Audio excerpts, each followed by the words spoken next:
Picture a cold winter dawn in Cadiz, Ohio, February 1st, 1901. In a small clapboard house that leans into a coal-black hillside, William Clark Gable takes his first breath. Friends will later call him Clark. Cadiz is a mining town of fewer than 3,000 souls. Rail whistles echo through the hills, and oil fumes hang in the air, sights and scents that shape the boy's instinct for hard work and motion. His father, William Henry Will Gable, drills for oil and trusts only his own calloused hands. He teaches Sunday school at the local Methodist church, preaching self-reliance. Clark's mother, Adeline Hershelman, is gentle, musical, and Catholic. At 6 months, Clark is baptized, yet the couple disagree about how to raise him. Adeline hums lullabies over her newborn, dreaming he will blend faith with feeling. The mixed marriage turns heads, but love outweighs hometown gossip. Loss arrives before Clark can form words. At 10 months, he loses Adeline to sudden illness, likely a brain tumor. Will, stunned yet stubborn, refuses Catholic rites and calls the baby simply the kid. Grandparents protest, and for several months, Clark is sent to stay with relatives on a Pennsylvania farm. From then on, absence pushes the child to fill empty rooms with hustle and laughter. In April 1903, Will marries 32-year-old Jenny Dunlap of Hopedale. Jenny brings order, ironed collars, piano scales, and a rule that backs must stay straight at the dinner table. She reads adventure stories aloud by kerosene lamp while laundry dries near the stove. Her patience softens Will's sternness, giving the boy his first balance of discipline and grace. The family settles in Hopedale, and Clark discovers music. He picks up a brass horn, and at 13, becomes the only boy in the town's men's band. Parade tunes ricochet down dusty streets as neighbors notice the tall, shy teenager with the booming laugh. Jenny beams whenever he nails a high note. Will nods, then sends him to the garage to learn spark plug timing and tire patches. Evenings end with Jenny at the upright piano, Clark leaning against the doorway, humming along. Weekdays start before dawn. Will yokes Clark to man work, cleaning shotgun barrels, hauling lumber, repairing stalled trucks. The chores build muscle, yet the boy's mind wanders towards stories. He memorizes Shakespeare's sonnets and recites them to fence posts, giving each plank a different voice. The blend of grease-stained knuckles and poetry will one day glow in every close-up. In 1917, the regional oil boom collapses and savings evaporate. Will trades drilling rigs for a rented farm near Akron, 9 miles of rutted road from the rubber capital of America. Clark rises before sunrise, trudges behind a plow, milks cows, and chops wood. Yet the rows never stay straight. His eyes lift toward the distant glow of factory lights. At night, he lies on the porch roof counting rail sparks, plotting escape routes. Restless at 16, Clark quits school midway through 11th grade. With 2 shirts and a borrowed $5 bill, he boards an interurban car bound for Akron. Smokestacks pour the smell of burned rubber over the city. He lands an assembly line job at Firestone Tire, then earns promotion to office clerk and later shifts to Miller Tire. Long hours teach him stamina, and the steady paycheck buys independence and a few theater tickets. He rents a room on Steiner Avenue and spends evenings at the public library, devouring Julius Caesar, Tom Sawyer, and dime store westerns. When coins allow, he slips into Akron's music hall to watch touring melodramas. From the back row, he studies gesture, timing, projection. He sees that stories can live inside people, not just on paper. A seed of ambition roots itself in the thunder of applause. By the winter of 1919, that seed is ready to sprout. Clark Gable, the orphaned oilman's son from Cadiz, now stands 6'1", his shoulders hardened by tractor parts and plow handles. Inside beats a heart tuned by Jenny's piano, tempered by Will's hammer, and haunted by a mother's silent lullaby. Ohio has taught him discipline and desire. Now it is time to test whether the wider world is ready for the kid and his truly bold, untested courage. By the time Clark Gable turned 16, the quiet hills of Ohio felt too small for the dreams growing inside him. Life at home was strict, ruled by hard work, early mornings, and a father who believed in discipline more than dreams. Clark had learned how to fix engines, clean rifles, and haul hay. But inside, something else was building, a hunger for more than just a life of labor. In high school, Clark struggled to fit in. He was tall and shy, and though he didn't care much for books, he had a love for words. He'd recite lines from plays and memorize poems just to hear how they sounded when he spoke them out loud. But school couldn't hold him. At 17, Clark made a decision that would change everything. He dropped out before finishing 11th grade. He left the farm and headed to Akron, Ohio, a city alive with smoke, factories, and opportunity. Jobs were tough, but Clark didn't shy away from work. He took a job at a tire factory, putting in long hours on the assembly line. The work was loud, dirty, and tiring, but it gave him money in his pocket and a taste of independence. He also worked as an oil driller, a telephone lineman, and even a necktie salesman. He'd do whatever it took to survive. Yet, even while working these tough jobs, Clark never let go of something deeper inside him: curiosity. After long shifts, instead of heading straight to bed, he'd walk to the local library or theater. He began watching plays with a kind of hunger. On stage, actors could become anyone. They could be strong, charming, or bold, all things he wanted to be. He saw how stories could move people, make them laugh, cry, or even cheer. And something clicked. One night, after watching a stage performance at a local theater, Clark made a bold choice. He decided he wanted to act, not as a hobby, but as a real pursuit. He had no formal training, no money for lessons, and no family in the industry. What he had was raw interest and a stubborn will to try. He started small, working backstage for traveling theater groups. He swept floors, changed props, and helped actors behind the curtains. He watched and listened, learning how shows were built from the inside out. Eventually, he earned a chance to stand in front of the lights himself. His first roles were tiny, just a few lines or even silent parts, but he gave them everything he had. Clark was lucky to cross paths with Josephine Dillon, a former stage actress and acting coach who saw something special in the young man. She was older, wise, and experienced. She noticed his deep voice, his presence, and his eagerness to learn. Josephine became his mentor, helping him shape the rough edges of his speech and teaching him how to carry himself with confidence. Under her guidance, Clark learned to control his voice, improve his posture, and refine his emotions for the stage.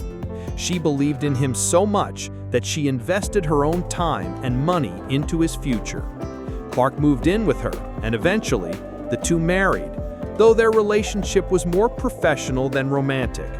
Josephine was determined to turn him into a leading man. She knew it wouldn't be easy, but she believed that, with the right training, Clark could become something great. With Josephine's help, Clark joined a traveling theater company. Life on the road wasn't glamorous. They performed in small towns, slept in cheap hotels, and often had to fix their own costumes. But Clark was finally doing what he loved: acting. Each performance was a new lesson. He learned how to hold an audience's attention, how to time a joke, and how to speak from the heart. The applause at the end of each show became fuel for his ambition. He wasn't famous yet. Most people didn't even know his name, but something had begun. A kid from a coal town with no connections and no shortcuts had stepped onto the first stage of a long and incredible journey. Clark Gable had taken his first steps toward becoming a star, not in a flash of luck, but in years of sweat, stubbornness, and a dream that refused to die. By the early 1920s, Clark Gable was still just a struggling young man with a dream. He had the height, the charm, and the hunger to succeed, but he was far from polished. His voice was too high, his movements were too stiff, and his rough edges kept him from standing out on stage. That's when fate introduced him to a woman who would completely change the course of his life: Josephine Dillon. Josephine was everything Clark wasn't yet. She was older, 17 years his senior, calm, cultured, and full of experience. She had worked as an actress, a teacher, and a coach. When she first met Clark, she didn't see a star. She saw raw material, a man with potential, but only if he was willing to work for it. She agreed to coach him, but this wasn't just about acting. Josephine saw that if Clark wanted to be taken seriously in Hollywood or on stage, he had to change how he carried himself, inside and out. She worked on his voice first. His natural tone was high-pitched and lacked control. With hours of vocal exercises each day, she taught him to speak from his chest, not his throat. Slowly, that deep, rich voice, one that would later make millions swoon, began to take shape. But Josephine didn't stop there. She trained him to move with grace, to walk confidently, and to hold his posture like a leading man. She corrected the way he dressed, cut his hair, and even guided how he smiled in public. It wasn't about fake polish, it was about discipline. She believed that if he could master these things, people would begin to notice the man behind the rough surface. Clark listened. He respected her, and before long, the student and teacher grew closer. Despite their age difference, they built a deep connection based on trust and shared goals. In 1924, Clark and Josephine got married. It was a quiet wedding, not full of fireworks, but more like a business partnership. Their focus wasn't romance, it was transformation. With Josephine's support, Clark began to audition for small roles in theater and silent films.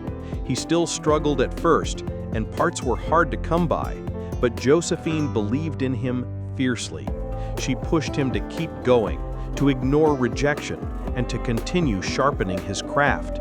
She used what little money she had to keep them afloat, paying for clothes, photos, and acting opportunities. Eventually, the couple decided to make the big move, Hollywood. The land of dreams, of movie cameras and studios was still growing in the 1920s, but it held promise. Clark and Josephine packed up their lives and headed west, determined to chase down his big break. The competition in Los Angeles was intense.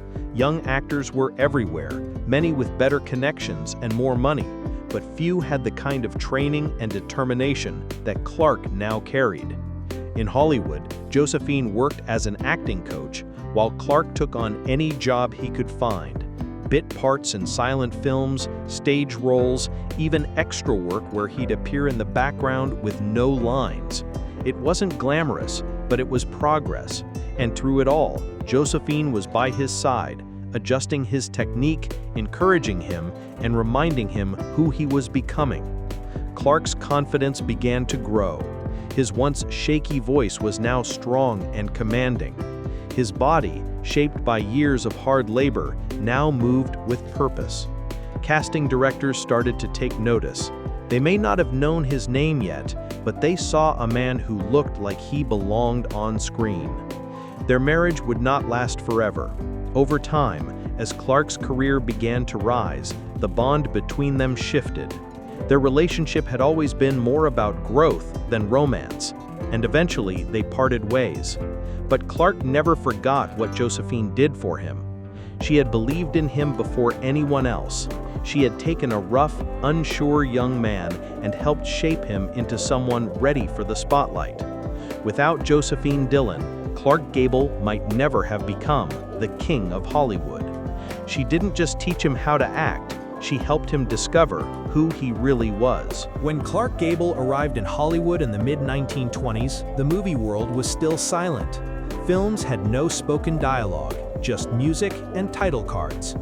Everything depended on how actors looked and how well they could express emotion with their faces and movements. For someone like Clark, with a strong presence and sharp features, it might have seemed like the perfect fit. But his path was anything but easy. Clark started out at the very bottom. He took background roles where he might appear for just a few seconds on screen, often without any credit. Sometimes he was just a face in the crowd. Other times he played small parts that required little more than standing and reacting. He didn't complain. He watched, learned, and worked hard to improve. Casting agents and directors weren't quite sure what to make of him. At a time when leading men were usually smooth, polished, and a bit refined, Clark looked different. His jawline was strong, his ears stuck out slightly, and his whole appearance seemed rough around the edges. Some producers said he looked too rugged for romantic leads. Others thought his features were better suited for villains or supporting characters. He took whatever he could get. He appeared in short films, small studio pictures, and low-budget westerns. At one point, he worked as an extra in crowd scenes, just a blur in the background while others took the spotlight. But no matter how small the role, Clark treated each job seriously. He studied the camera. He paid attention to how successful actors moved, how they reacted without words, and how they used their expressions to tell a story. During this time, Josephine Dillon remained his coach and supporter. She pushed him to keep working on his voice, even though movies were still silent. She believed that talkies were coming, and when they did, Clark would be ready. She also helped him study acting styles and correct the stiffness that sometimes showed up in his movements. Despite the struggles, Clark was building something important: experience. He was learning how to take direction, how to hit his marks, and how to project confidence even when the scene called for stillness. He was also building relationships, slowly earning respect from people who saw how serious he was about his craft. One of his earliest credited appearances came in the late 1920s. It wasn't a leading role, and the film itself didn't make headlines, but it was a small step forward.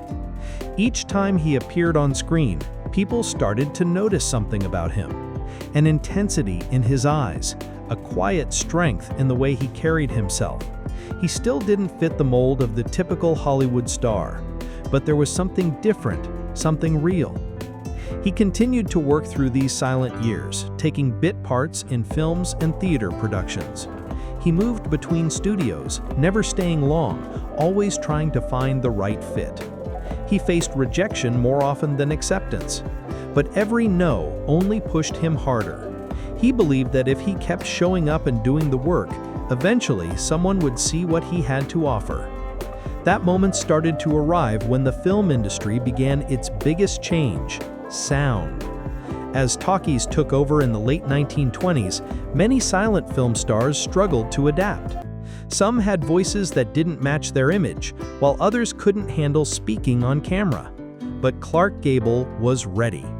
Thanks to years of voice training, Clark had developed a deep, smooth voice that grabbed attention. It sounded confident, strong, and natural, perfect for the screen. While many silent stars struggled to adjust, Clark was ready to shine. His voice didn't just match his face, it made him unforgettable. In the early days of the talkies, Clark began landing small speaking parts. One of his first was in a 1930 movie called The Painted Desert. He played a tough cowboy with a strong presence. The film wasn't a huge hit, but audiences and studio bosses noticed something. Clark didn't just act, he filled the screen with energy. His voice, his look, and his attitude made people pay attention. Then MGM came calling. In 1930, Clark Gable signed a contract with Metro-Goldwyn-Mayer, the biggest and most powerful studio in Hollywood. It was the break he had worked years to earn. But even then, success wasn't handed to him. MGM wasn't sure where he fit. He didn't look like the typical romantic lead, and his style was more raw than polished. So the studio gave him tough roles: gangsters, bad boys, and rough charmers. That's when Clark really started to find his place. He wasn't soft or elegant like some stars. He was bold, real, and slightly dangerous, and audiences loved it. One of his first standout performances came in Dance Fool's Dance, 1931, where he played opposite Joan Crawford. Clark played a bootlegger, and his scenes crackled with tension. His chemistry with Crawford lit up the screen, and people started talking. Suddenly, Clark Gable wasn't just another contract player. He was someone studios wanted to watch closely. Then came A Free Soul, 1931, the film that changed everything. Clark played a gangster named Ace Wilfong, opposite Norma Shearer. His role was small compared to the stars around him, but he stole every scene he was in. His character was tough, intense, and charismatic, even when he wasn't saying much. In one key moment, he slaps Scherer's character during a heated argument. The scene shocked audiences, but it also made a lasting impression. Women were fascinated by him. Men respected him. He wasn't playing a hero, but people couldn't take their eyes off him.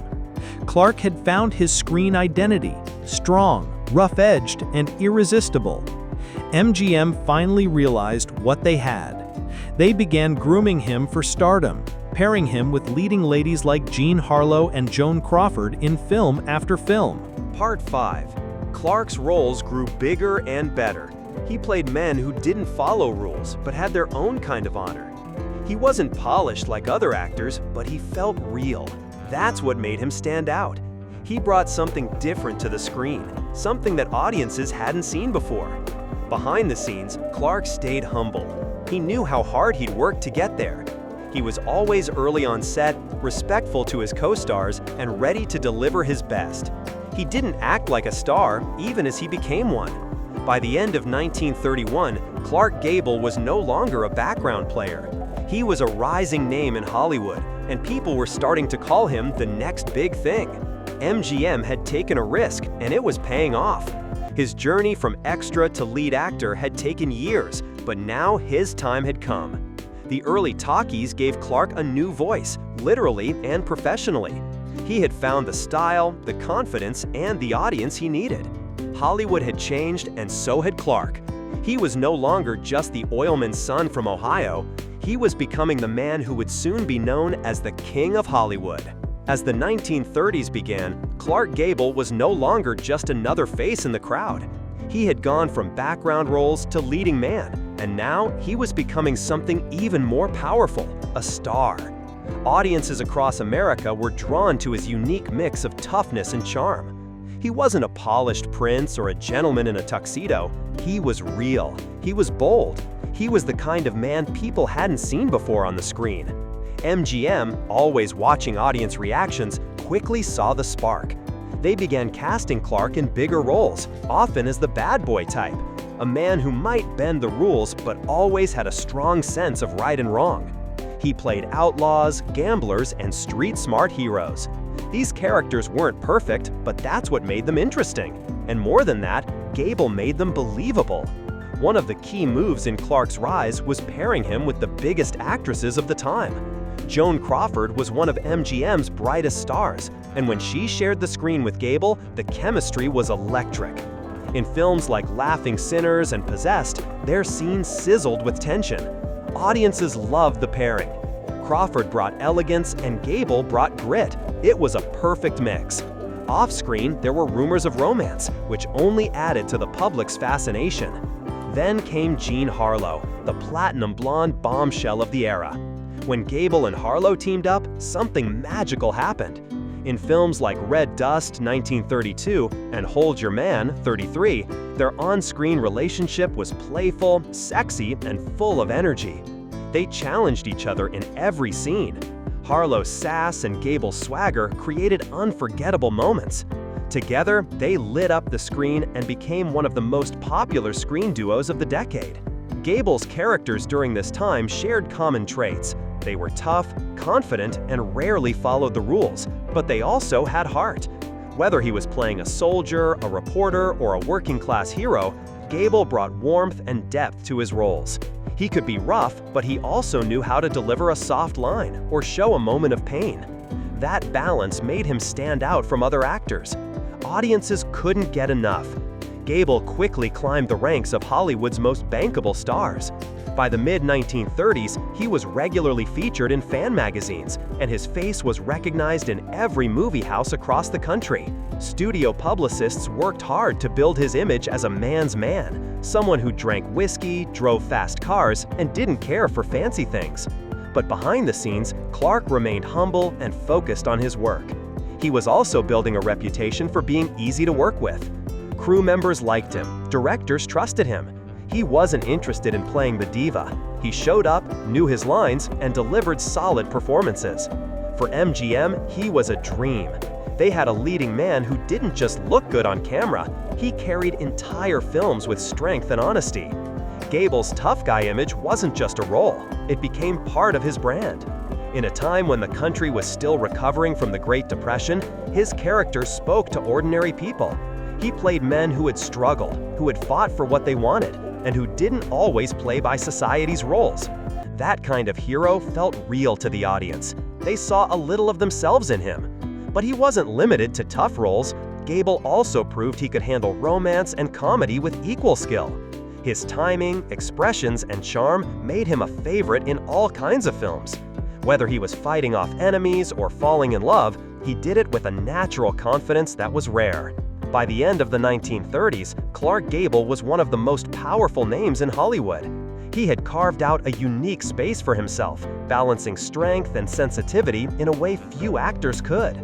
His screen image was now fully formed, the man who didn't need to say much to take control of a room. The man who could win a fight or win a heart, and sometimes do both in the same scene. Clark Gable had arrived, not just as a rising star, but as a leading man who would soon define an entire era of American film. Part 6. In 1934, Clark Gable was already a rising star, known for his tough guy roles and strong screen presence. But no one expected that a lighthearted comedy would push him to the top of Hollywood and change his image forever. That film was It Happened One Night, and it would become one of the biggest surprises in movie history. The film wasn't meant to be a hit. In fact, it almost didn't get made. The story was simple: a spoiled heiress on the run and a down-on-his-luck newspaper reporter crossing paths on a road trip. It was romantic, funny, and full of clever dialogue. But it wasn't a major production, and big stars didn't want the roles. Even Clark Gable wasn't excited about it. Some say he was forced to take the part by the studio as a kind of punishment for refusing other roles. He was cast opposite Claudette Colbert, a talented actress who also had doubts about the film. She thought the script was too small, the budget too tight, and the schedule too rushed. But both actors agreed to do it, and what followed was movie magic. Clark played Peter Warren, a smart, streetwise reporter who ends up stuck with a runaway heiress, played by Colbert. The two characters couldn't be more different, and that's where the fun begins. As they travel together by bus and foot, they argue, tease, and slowly begin to fall in love. The story was full of charm and wit, but it was the chemistry between Gable and Colbert that truly made it shine. Audiences loved the film. Gable's performance showed a side of him that hadn't been seen before. He was still confident and clever, but now he was also funny, relaxed, and full of warmth. He didn't play a gangster or a hero. He played an everyday guy with a sharp tongue and a soft heart. It was a new kind of role for him, and it worked perfectly. One scene in particular became legendary. Gable's character takes off his shirt during a hotel room scene, revealing that he's not wearing an undershirt. At the time, this was surprising, and it started a strange trend. Sales of men's undershirts reportedly dropped across the country just because Gable didn't wear one in the movie. That small moment became part of Hollywood history. It Happened One Night was released with little fanfare, but word of mouth spread quickly. People couldn't get enough of the clever dialogue, the touching love story, and the unexpected humor. The film kept growing in popularity and eventually became a box office hit. Then came award season. To everyone's surprise, the little film that almost didn't get made swept the Oscars. It Happened One Night won 5 major Academy Awards: Best Picture, Best Director, Best Screenplay, Best Actress for Claudette Colbert, and Best Actor for Clark Gable. It was the first movie in history to win all 5 of those top awards.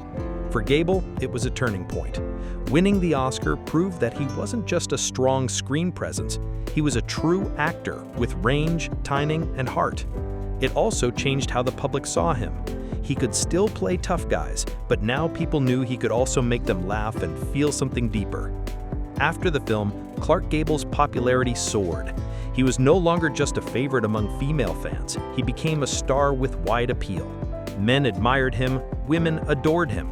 Studio executives saw him as a golden ticket.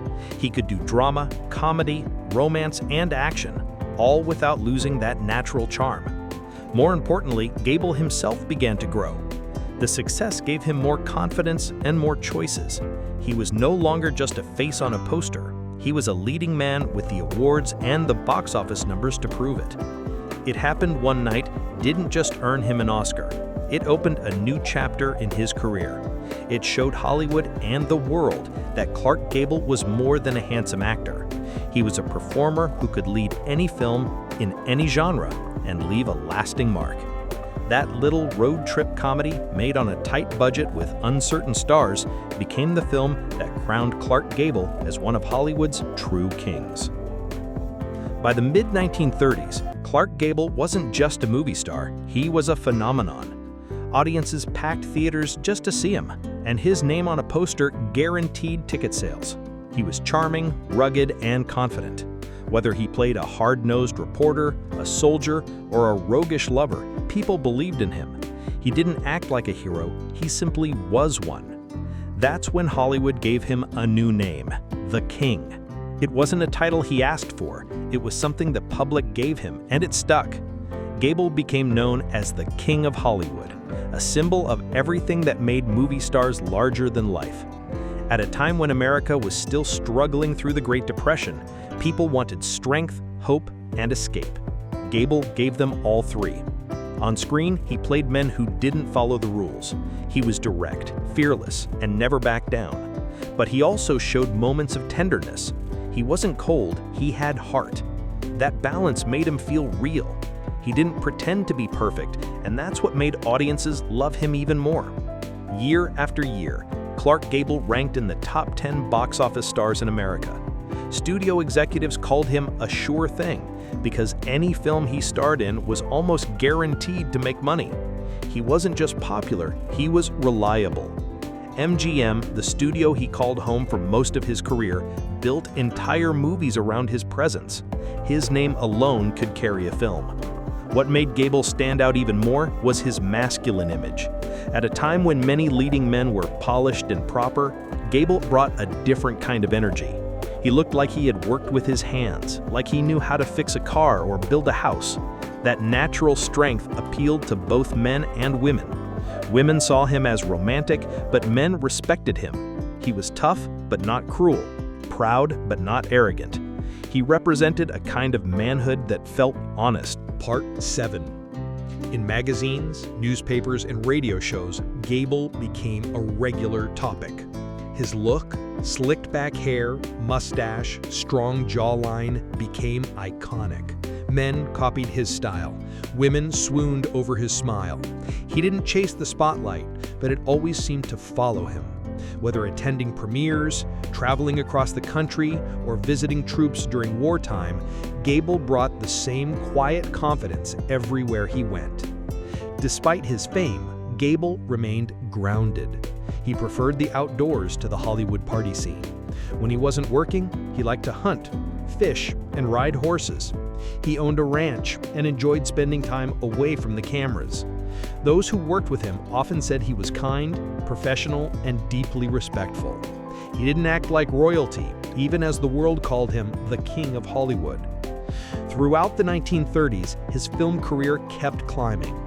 He starred in hit after hit: Manhattan Melodrama, China Seas, San Francisco, and many more. He was often paired with the biggest actresses of the day: Joan Crawford, Jean Harlow, Myrna Loy, and every time the results were the same: strong performances, huge box office returns, and glowing reviews. For the people who filled the theaters each weekend, Clark Gable was more than entertainment. He was a symbol of strength in uncertain times.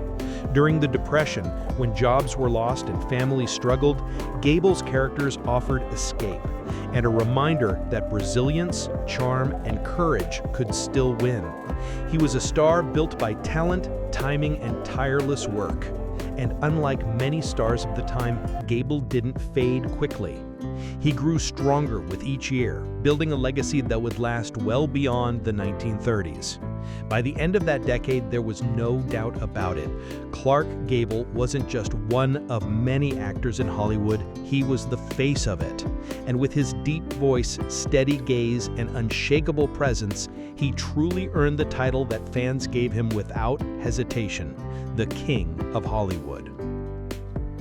Behind the cameras and flashing lights, Clark Gable lived a life far more complex than the one audiences saw on screen. While the world knew him as the King of Hollywood, the man behind the title was private, quiet, and often guarded. His personal life, especially his marriages, became a constant subject of public curiosity and sometimes mystery. Clark Gable married 5 times, and each relationship revealed a different side of the man. His first marriage was Josephine Dillon, the woman who helped shape his career. She was his acting coach, mentor, and the first person who truly believed in him. Their relationship was more about growth and transformation than romance. Though the marriage didn't last, Clark always spoke of Josephine with respect. She had helped turn a rough young man into a leading man. His second wife was Maria Langham, a wealthy Texas socialite. The two married in 1931 during the early years of Clark's fame. Their relationship was marked by sharp differences in background and lifestyle. While Maria enjoyed high society events, Clark preferred quiet nights at home or outdoors. Their marriage was troubled from the start, and it eventually ended in divorce. But during this time, Gable's star continued to rise, and so did public interest in his private affairs. Then came Carole Lombard, the woman many believed was the true love of his life. Carole was a talented actress known for her quick wit, beauty, and free spirit. When she and Clark met on the set of No Man of Her Own in 1932, the chemistry was instant, though both were in other relationships at the time. Years later, after Clark's divorce was finalized, he and Carole married in 1939. Their love story was one of Hollywood's most famous. They shared a strong bond, filled with laughter, pranks, and deep affection. While Gable was quiet and reserved, Lombard brought energy and humor into his life. She often teased him and kept things light, even during stressful times. They bought a ranch in Encino, California, where they lived a peaceful life away from the chaos of Hollywood. But tragedy struck just a few years later. In January 1942, Carole Lombard died in a plane crash while returning from a war bond tour. The loss shattered Clark. He was devastated and never fully recovered from her death. For a man who rarely showed emotion in public, his grief was visible and deep. He kept her memory close for the rest of his life, and even chose to be buried next to her years later. After Carole, Gable's later marriages seemed quieter and less passionate. His fourth wife, Sylvia Ashley, was a former model and actress. They married in 1949, but the relationship was short-lived and ended in divorce. His fifth and final marriage was Kay Spreckles, a former actress and fashion model. They married in 1955, and for the first time in years, Clark seemed settled. Kay provided stability, and the couple lived a mostly private life away from the spotlight. In 1961, just months after Clark's death, Kay gave birth to a son, John Clark Gable. It was his only known child. But over the years, there were rumors that Clark may have fathered other children in secret. The most widely discussed story involves actress Loretta Young, who starred with Gable in the 1935 film The Call of the Wild. Loretta later had a daughter, Judy, who many believed was Gable's child. For decades, the truth remained hidden, but later in life, Judy publicly confirmed that Clark Gable was indeed her father. Despite his fame and public image, Clark Gable stayed quiet about his personal life. He rarely gave interviews and almost never spoke about his marriages or his children. To his fans, he was the bold, charming star of the screen. But in private, he was a man who carried both love and loss, joy and sorrow. Clark Gable's personal life was full of complexity, shaped by deep love, painful grief, and quiet dignity. While the world knew him as a legend, those closest to him knew he was also a man who longed for peace, connection, and something real beyond the fame. Part 8. In 1935, Clark Gable took on a role that would push him far beyond the smooth-talking charm and romantic swagger audiences had come to expect. The film was Mutiny on the Bounty, a sweeping sea epic that would not only become one of the biggest hits of the decade, it would also prove that Gable was more than just a leading man. He was a serious actor, capable of handling powerful, complex roles in large-scale productions. The film was based on the real-life story of the mutiny aboard the HMS Bounty, a British ship sailing to Tahiti in the late 1700s. Gable was cast as Fletcher Christian, the ship's first mate who rebels against the brutal and tyrannical Captain Bligh, played by Charles Laughton. The story was about honor, leadership, justice, and the price of rebellion. It was darker, heavier, and more intense than anything Gable had done before. At first, some critics weren't sure if he was the right fit. Gable had made his name playing modern-day men, reporters, soldiers, and tough guys from the street. Now he was wearing a ponytail wig and a naval uniform, stepping into a period drama filled with old-world dialogue and British accents. But Gable rose to the challenge. He brought Fletcher Christian to life with strength, confidence, and emotional depth.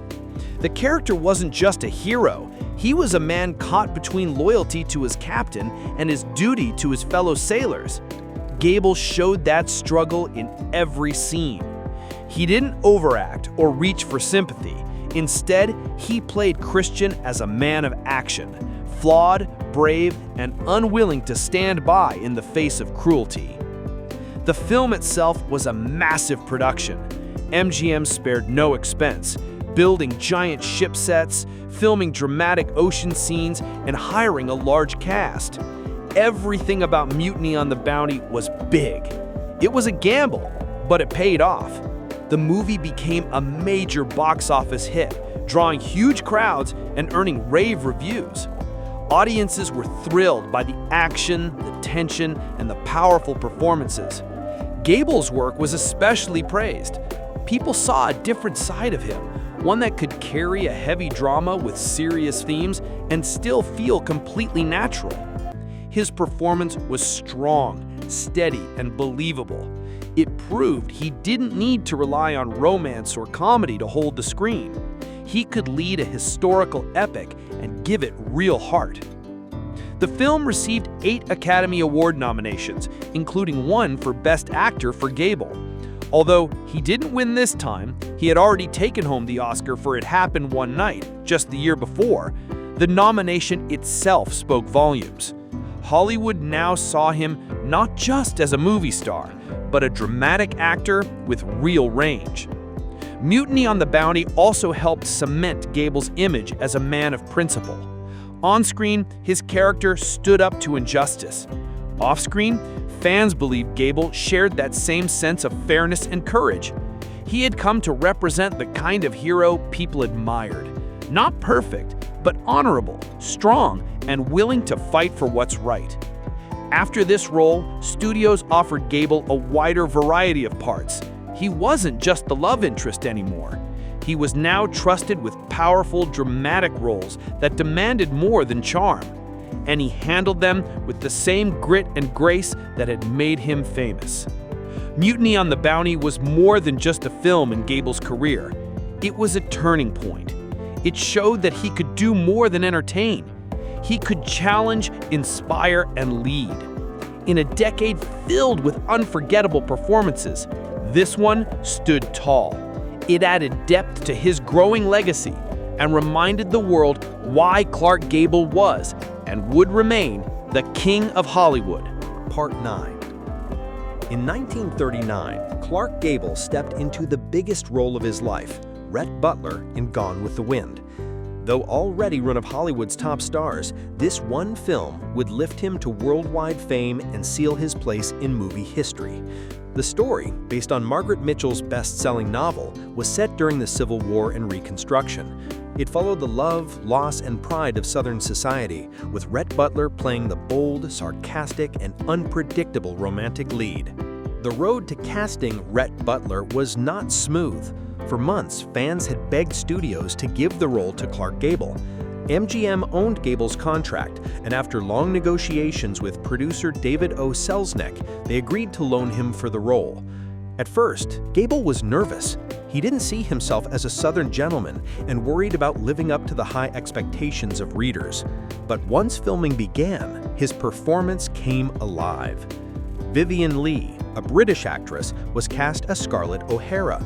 Though not American, she brought strong passion and energy to the role. Gable and Leigh had strong on-screen chemistry. Their scenes sparkled with emotion, tension, and wit. Gable brought strength and sharp humor to Rhett, while also showing deeper layers of pain and love.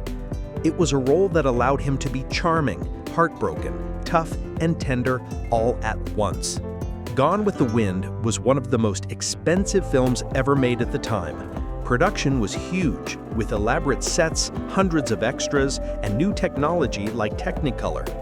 The shoot was long and filled with challenges, including changing directors and delays. Still, the end result stunned audiences. When the film premiered in December 1939, it was more than just a movie. It was a major cultural event. Thousands gathered in Atlanta, Georgia for the world premiere. Theaters across the country were packed. The film became the highest-grossing movie of its time and stayed in theaters for months. Audiences cried, cheered, and quoted Gable's now-famous line, "Frankly, my dear, I don't give a damn." At the 1940 Academy Awards, Gone with the Wind won 8 Oscars, including Best Picture, Best Director, and Best Actress for Vivien Leigh. Though Gable did not win Best Actor, his performance was praised around the world. Many felt it was his best work. More importantly, the film made him a household name in nearly every country where American films were shown. The role of Rhett Butler changed Gable's public image. Until then, he had played many tough guy roles, but Rhett was different. He was clever, emotional, and deeply complex. Gable now showed he could handle deeper stories and carry the weight of a long, dramatic film. The film also had lasting effects on Hollywood. It proved that audiences would sit through a long, epic movie if the story and acting were strong enough. It raised the bar for film production and made Gable the gold standard for what a male movie star should be. From that point forward, Clark Gable was no longer just the king of Hollywood. He was the face of Hollywood. He had fans across the globe, and his career reached a level that few actors ever experience. Gone with the Wind made Clark Gable a symbol of American cinema. It was the role of a lifetime, and he lived up to every... Behind the fame, behind the strong screen image, Clark Gable's heart belonged to one woman, Carole Lombard. Their love story was short but unforgettable. It was filled with laughter, support, and real affection. For Gable, it was more than romance. It was the only time he seemed truly at peace. Carole Lombard was one of Hollywood's brightest stars. She was sharp, beautiful, and full of energy. Known for her comedy skills and quick wit, she didn't take fame too seriously. When she met Gable on the set of No Man of Her Own in 1932, they had great chemistry. But at the time, both were involved with others. Years passed and both went through failed marriages. But in 1936, their paths crossed again at a Hollywood party. This time, sparks flew. Carole saw beyond the king of Hollywood and into the heart of the quiet, private man behind the fame. Gable, often guarded and shy in private, opened up around her. They laughed, joked, hunted, and even raced each other in cars. She made him feel alive. They married in 1939, during the peak of Gable's career. Instead of a grand event, they had a quiet ceremony and bought a ranch in Encino, California. Far from Hollywood lights, they built a life of peace and joy. Carole raised chickens, decorated the home, and hosted cookouts. Gable did chores, rode horses, and spent time outdoors. Together, they created a world that felt real. Lombard supported Gable's work without getting caught in the fame. She attended his premieres, but she also made sure he stayed grounded. She teased him when he got too serious, lifted him when he felt pressure, and reminded him of life beyond the camera. Then, tragedy hit without warning. In January 1942, Carole joined a war bond tour to support the U.S. military during World War II. She traveled across the country, giving speeches and raising money. When the trip ended, she was eager to return home. Despite warnings of bad weather, she boarded a plane in Nevada with her mother and several others. The plane never made it home. It crashed into the mountains near Las Vegas. Everyone on board died. The news reached Gable within hours. He was crushed. Friends said they had never seen him so broken. The strong, steady man who had led Hollywood for a decade was now filled with silence and grief. He traveled to the crash site hoping for something, anything, but found only wreckage. After the funeral, he withdrew from public life for a time. The loss of Carol was more than a heartbreak. It was a wound he carried for the rest of his life. Not long after her death, Gable enlisted in the U.S. Army Air Forces. He flew missions, trained soldiers, and kept to himself. Many believed he joined not only to serve, but to escape the pain. Though he remarried later, those closest to him said no woman ever touched his heart like Carole Lombard. Their love had been real, and her loss left a hole he never filled. When Clark Gable died in 1960, he requested to be buried beside her. In a world of fame and fiction, their story was true. It was full of humor, passion, and deep love. And in the end, it became one of Hollywood's most touching and tragic romances, one that still lives on in memory. Part 11. After the sudden loss of Carole Lombard in 1942, Clark Gable's life changed forever. Her death left him broken and searching for purpose. Just months later, he made a decision that surprised many in Hollywood. He joined the U.S. Army Air Forces. At 41 years old, Gable didn't have to enlist. He was older than most new recruits, and his celebrity status could have kept him far from danger. But he wanted to serve, and more importantly, he wanted to honor Carole's patriotism. She had died while raising money for the war effort. Now, Gable would carry that mission forward in his own way. Gable enlisted as a private, but was quickly commissioned as an officer because of his age, leadership qualities, and public influence. He trained hard, determined not to be treated differently because of his fame. He was assigned to the 1st Motion Picture Unit, a special division that produced training and propaganda films for the military. But Gable wasn't interested in staying behind the scenes. He wanted to be where the action was. In 1943, Gable joined the 351st Bomb Group and was stationed in England. There, he flew 5 combat missions over Nazi-occupied Europe as an observer gunner aboard B-17 Flying Fortresses. These missions were dangerous. German anti-aircraft fire and fighter planes made every flight a risk. Gable was nearly killed on one mission when a piece of shrapnel passed through his boot. Despite the danger, he never asked for special treatment. He wore the same uniform, slept in the same quarters, and faced the same threats as any other crew member. While in Europe, Gable also worked on a military documentary titled Combat America. The film was created to boost morale and encourage enlistment in the Air Forces. Gable directed and narrated the project, using real combat footage to give Americans back home a glimpse of the war through the eyes of young airmen. It was a powerful film, blending education with raw emotion. His work was praised by military officials and fellow servicemen alike. Throughout his service, Gable remained focused and humble. He refused to be treated like a movie star. When fellow soldiers asked for autographs, he'd smile and sign, but he never acted like a celebrity. To them, he was just another officer doing his duty. In 1944, he was promoted to major. Later that year, he was honorably discharged, having completed his missions and served with distinction. President Roosevelt once joked that if Gable were captured by the Nazis, he should be traded for 10 generals. Hitler reportedly even offered a reward for anyone who captured him alive. That level of fame followed Gable even into war. After the war, Gable received several military honors, including the Air Medal and the Distinguished Flying Cross, but he rarely spoke about them.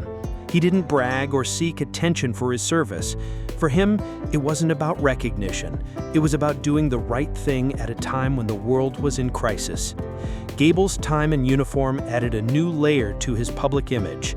He wasn't just the king of Hollywood anymore. He was a real-life veteran who had risked his life alongside ordinary Americans.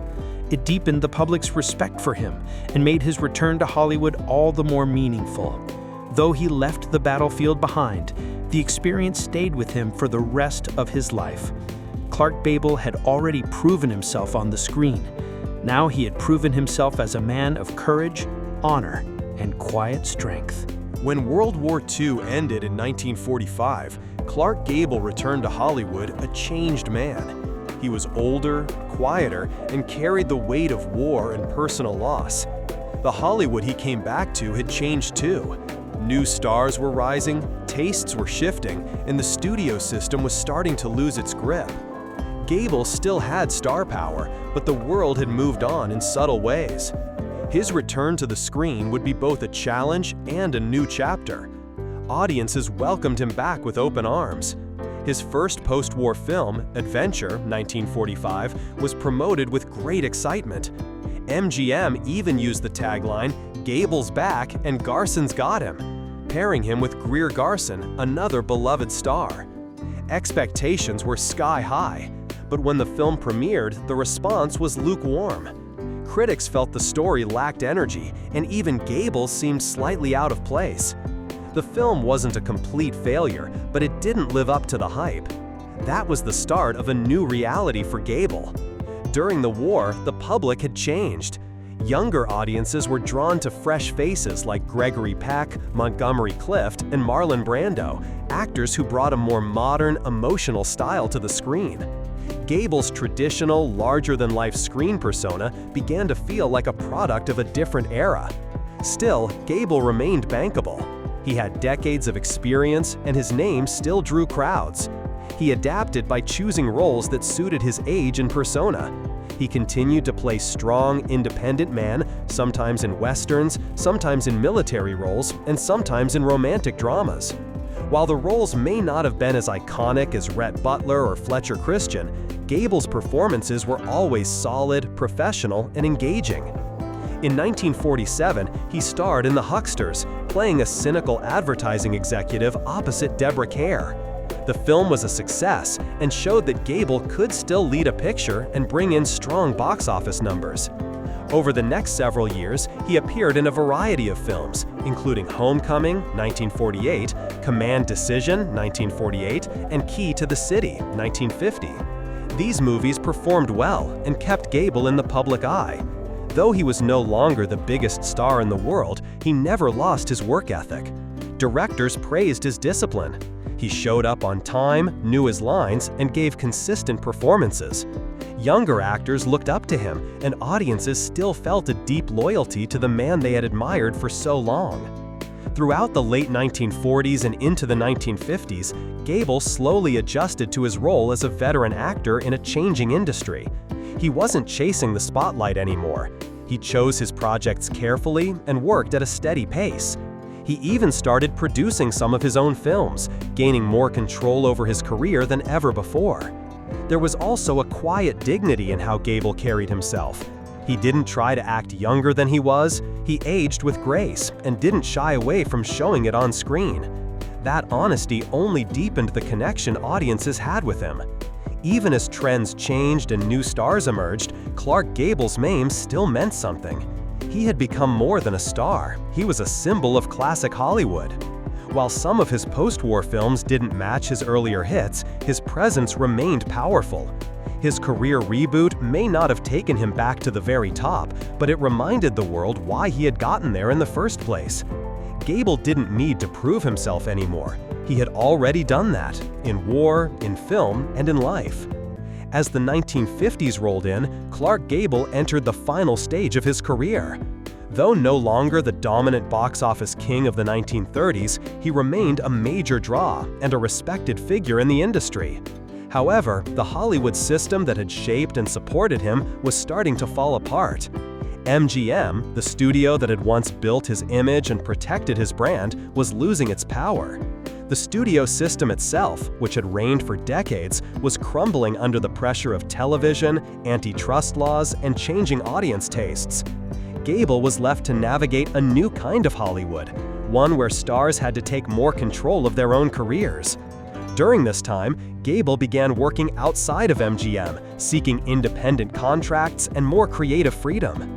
One of his biggest successes of the period was Mogambo, 1953, a remake of his earlier film Red Dust. Directed by John Ford and filmed in Africa, Mogambo cast Gable alongside Ava Gardner and Grace Kelly.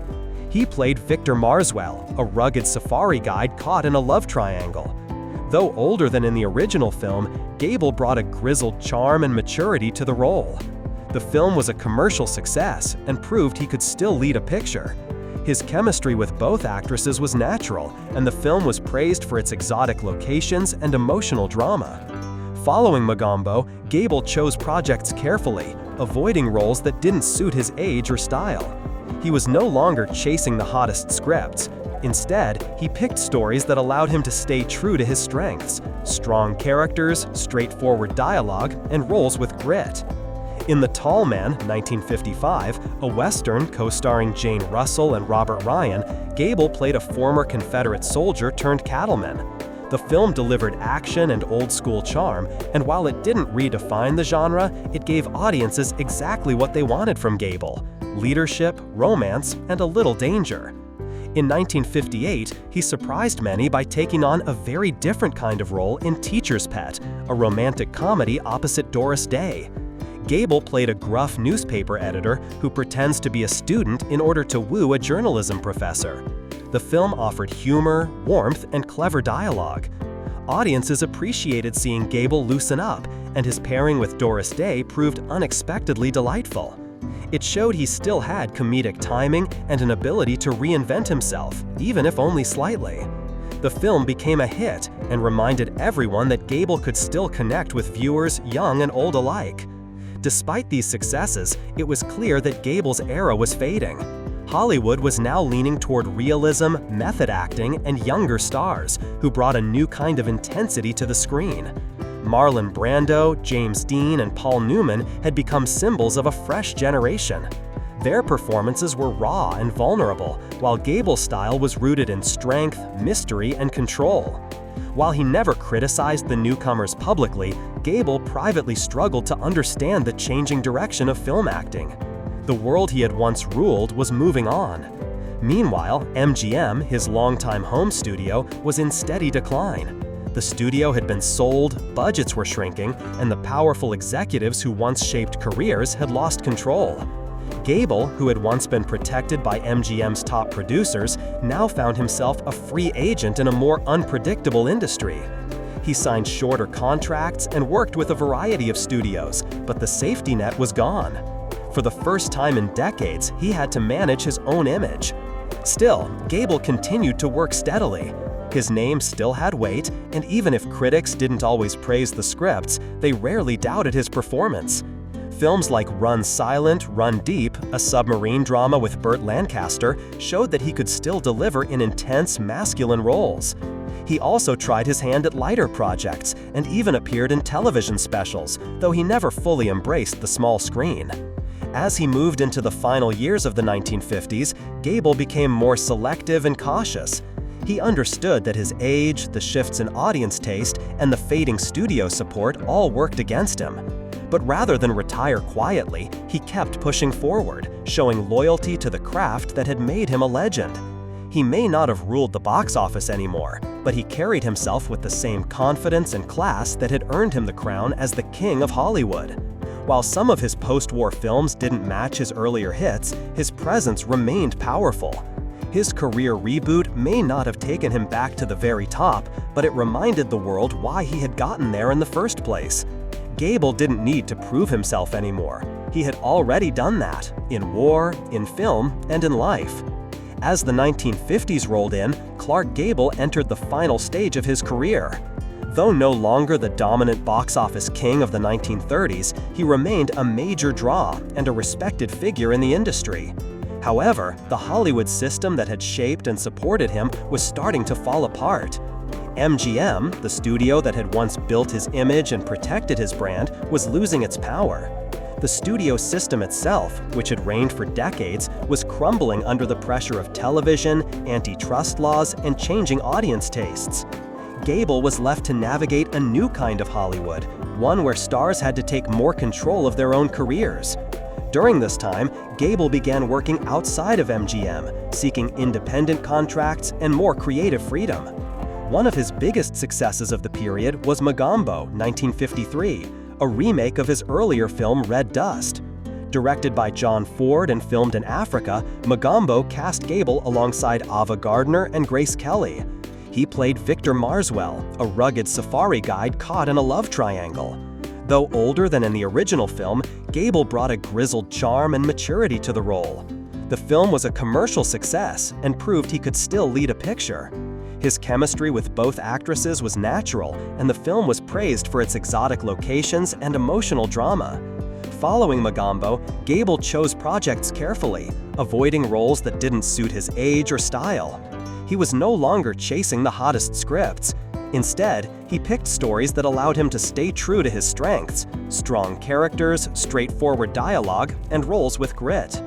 In The Tall Men, 1955, a Western co-starring Jane Russell and Robert Ryan, Gable played a former Confederate soldier turned cattleman. The film delivered action and old-school charm, and while it didn't redefine the genre, it gave audiences exactly what they wanted from Gable. In 1958, he surprised many by taking on a very different kind of role in Teacher's Pet, a romantic comedy opposite Doris Day. Gable played a gruff newspaper editor who pretends to be a student in order to woo a journalism professor.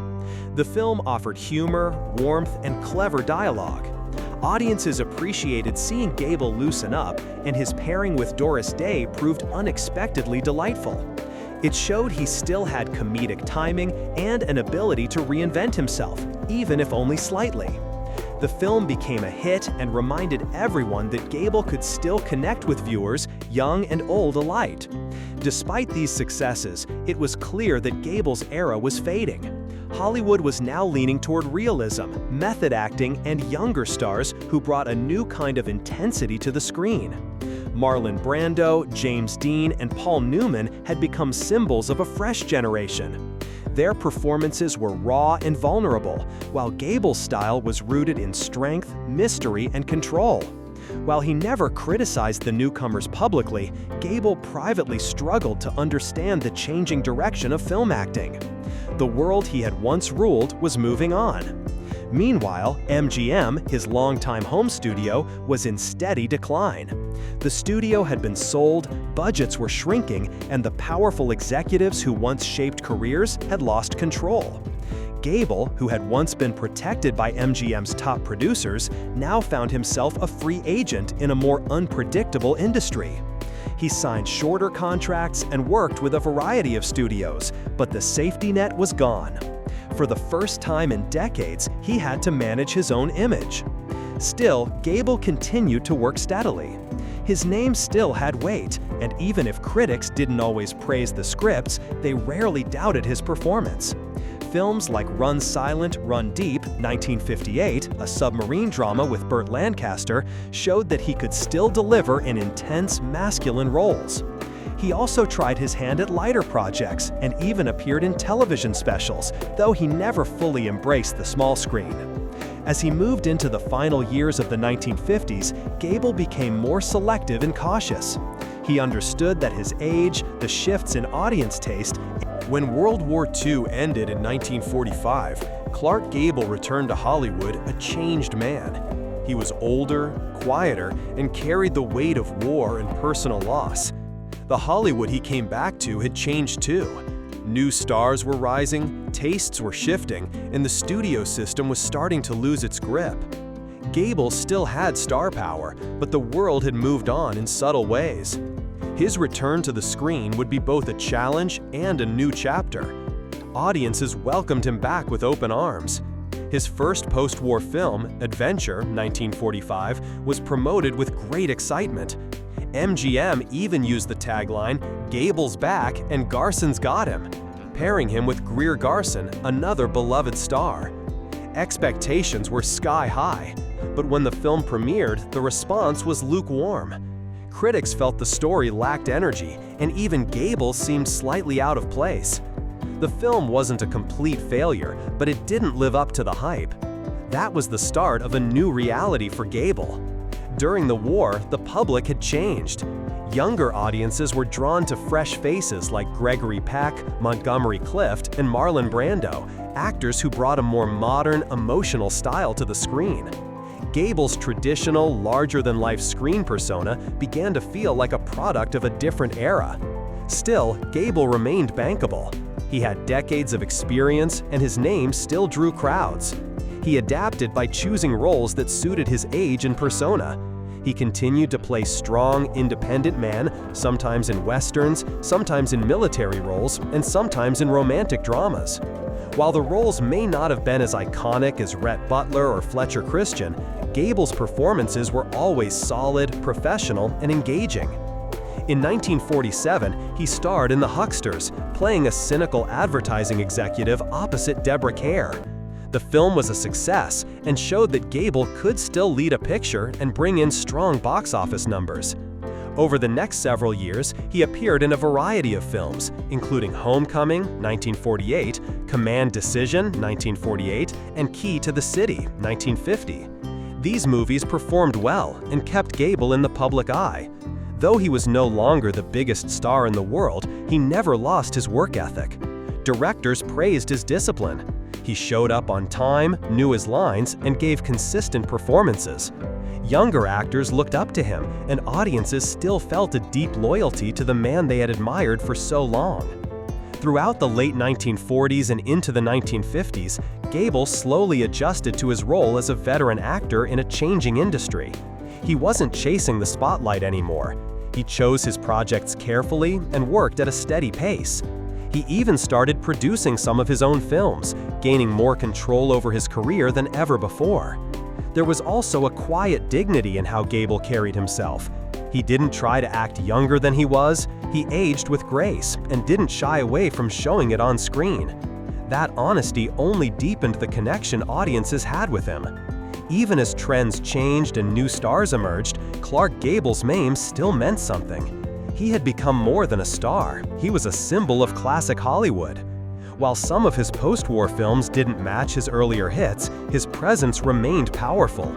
His career reboot may not have taken him back to the very top, but it reminded the world why he had gotten there in the first place. Gable didn't need to prove himself anymore. He had already done that, in war, in film, and in life. As the 1950s rolled in, Clark Gable entered the final stage of his career. Though no longer the dominant box office king of the 1930s, he remained a major draw and a respected figure in the industry. However, the Hollywood system that had shaped and supported him was starting to fall apart. MGM, the studio that had once built his image and protected his brand, was losing its power.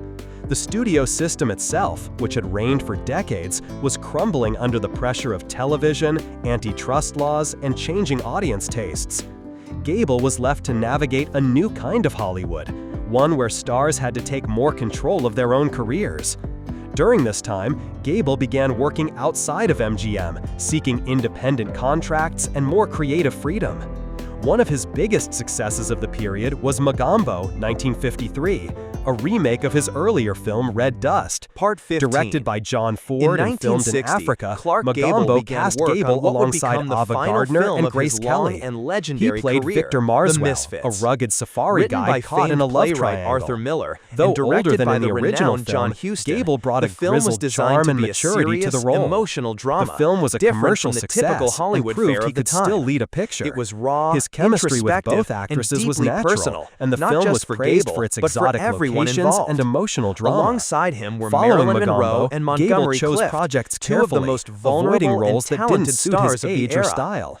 All He was three no actors longer were chasing carrying the hottest heavy emotional scripts. burdens, Instead, and that he weight picked found stories its way that into allowed the him to film stay itself. true to his strengths. Gable Strong played Gay characters, Langland, an straightforward aging cowboy dialogue, who and lives on roles the with edges grit. of society, In The Tall struggling Man, to find purpose in a 1955, changing a world. Western co-starring His Jane character, Russell much and like Robert Gable Ryan, himself, Gable played a belonged to an former earlier Confederate time. soldier turned He was cattleman. proud, The film independent, delivered and action slowly and realizing old-school that charm, life as he and knew while it was didn't slipping redefine away. the genre, It it was a gave role that audiences allowed exactly Gable to what they show wanted deep from emotion Gable: without leadership, sacrificing his romance, strength. and a little danger. For years, he in had played 1958, charming rogues, he surprised bold many by heroes, taking and on a romantic very leads. different kind of role But in The Teacher's Misfits, Pet, he gave a audiences romantic something comedy different, opposite Doris a quiet Day. sadness and Gable played a emotional gruff depth newspaper that many editor had never who seen pretends to before. be a student The in order filming to of The woo a Misfits was journalism anything professor. but easy. The film Shot offered in the humor, Nevada desert, warmth, and the clever production faced dialogue. intense heat, Audiences long appreciated days, seeing and mounting Gable loosen pressure. up,